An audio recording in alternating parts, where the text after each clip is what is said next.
కూడా నీవు వేడుకోవాలి లేదా ప్రార్థన చేయాలి అనే విషయాన్ని కూడా మనం మర్చిపోకూడదు. నీ కోసం చేసుకోవాలా, ఇతరుల కోసం కూడా ప్రార్థన చేయాలి. ప్రార్థన ద్వారా నీవు లాభాలు పొందుకోవాలా, అంతేకాదు నీ ప్రార్థన ద్వారా ఇతరులు కూడా లాభపడాలి, ఇతరులు కూడా బాగుపడాలి, ఇతరులు కూడా మేము వారికి జరగాలి. అది దేవుని యొక్క మాటను సెలవిస్తాం.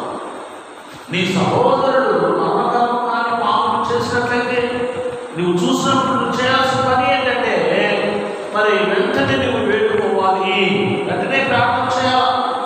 చూసిన అతను వేడుకోను, అతన్ని బట్టి దేవుడు మరణకరం కానీ పాపం చేసిన వారికి ఏం చేస్తున్నాడంటే, అయ్యో వాళ్ళ కుమారుని కొరకు ప్రార్థించారు, వాళ్ళ వ్యక్తి ఆత్మలో ఉన్నప్పుడు ఒక సహోదరుడు కొడుకువాడు ఉన్నప్పుడు ఒక నా బిడ్డగా ఎదుటివాడు క్షేమం కొరకు ప్రార్థిస్తున్నాడు కనుక ఇదికి మాత్రమే నేను లాభం చేయడం కాదు, కానీ ఎదుటివాడి కొరకు కూడా ఇది వేడుకున్నాడు కాబట్టి నేనేం చెప్తుంది ప్రార్థన విని అతను నేను బాగు చేయాలి, అతను నేను అతనికి సహాయం చేయాలి. ఇతరుని బట్టి అతనిని బట్టి అన్నాడు.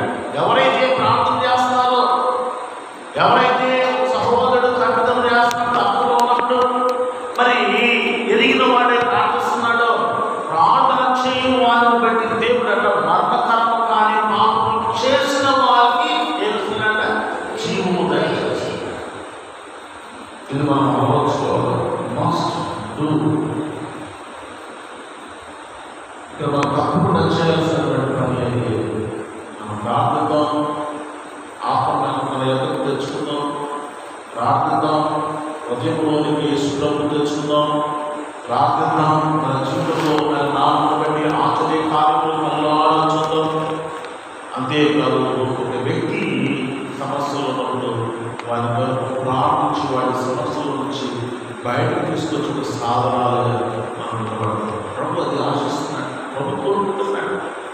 ప్రియ దేవుడిలాగా మన కోసం ప్రార్థన చేసుకోవాలి, మన ఇతరుల కొరకు ప్రార్థన చేయాలి. ప్రతి స్వార్థలో ప్రభు అదే సెలవించాడు. 7వ అధ్యాయంలో చూస్తే మరి నిలవని కుటుంబాన్ని ప్రేమించు, శత్రువు కొరకు ప్రార్థించండి, కుటుంబాన్ని కొరకు ప్రార్థన చేయండి అనే మాట అలెక్సండర్ కుటుంబం ఉన్నది.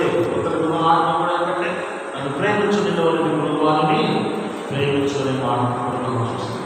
కాబట్టి prayer for himself, prayer for others. ఈరోజు